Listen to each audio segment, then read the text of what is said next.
besoj ky rezultat i mërzit sa do pak. Në këto kutit e para vjet re edhe ndoshta një dominancë e kandidatëve socialiste.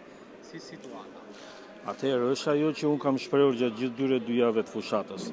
Ky rezultat pak a shumë ishte i pritshëm, pasi unë kam thënë e para një herë që do ketë një bojkot nga ana e qytetarëve për të dyja partitë politike, pasi qytetarët janë të zhgënjur qoftë me Partinë Socialiste, qoftë me Partinë Demokratike, dhe e dyta është bërë patronazhimi nëpërmjet punësimit. Ne të gjithë edhe juve si gazetar kemi në dieni që çdo punonjës administrate është kërkuar një listë me 10 persona dhe atë po e shikojmë edhe nga votat që po dalin kuti, të cilat votat po dalin në mënyrë të njëpasnjëshme sistematike.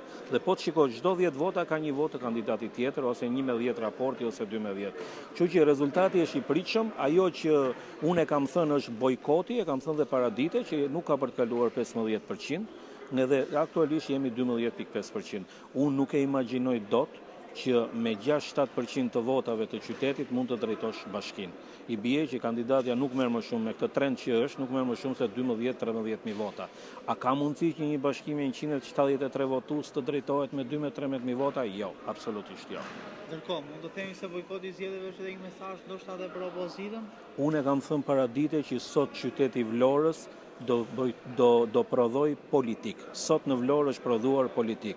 Bojkoti sot është bojkot për Partinë Socialiste për keq menaxhim të qytetit, edhe një bojkot edhe për qytetin që e kanë kthyer të pajetueshëm, dhe qytetin e kanë kthyer të pajetueshëm kasta e Partisë Socialiste e cila e ka keq menaxhuar, kurse bojkoti për opozitën ka qenë ai bojkot që nuk kanë qenë dakord me kandidatin e opozitës, te kemi thënë prej kohësh, por mund ta them me plot gojë që në qoftë se opozita do ishte e bashkuar, në qoftë se opozita do kishte një kandidat tjetër cili do të ishte, jo Gjergji, dikush tjetër, po të vinte nga forca politike dhe struktura do ishte e mirë organizuar, unë mund të them që me këtë pjesëmarrje mund të ishte thyer Bashkia e Vlorës. Ndërkohë, të bëjmë një pyetje të fundit, shohim që 70 apo 75% e pjesëmarrësve në zgjedhje është mosha e tretë. Rinia indiferente fare në një përqindje fare të vogël.